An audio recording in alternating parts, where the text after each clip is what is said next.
Sriwijaya FC masih melakukan perburuan pemain untuk melengkapi komposisi pasukan Laskar Wongkito musim ini.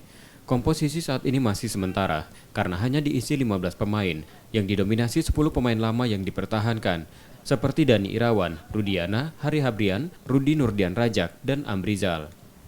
Sementara Hendra Mole, Rizky Darmawan, Dedi Hartono, Akbar Zakaria, dan Valentino Telaubun 5 pemain baru. Pelatih Sriwijaya FC Neil Maizar masih membutuhkan tambahan 10 pemain lagi. Nanti kita lihat ada beberapa slot yang kurang. Nanti saya detailnya belum tahu karena sih mungkin baru umum.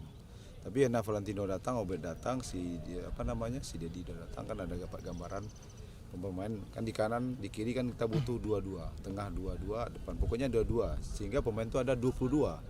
22 pemain di masing-masing posisi 2, tambah goalkeeper 3, kan 25. Nanti ada plus 5 pemain yang pembinaan yang kita ambil dari yang muda-muda.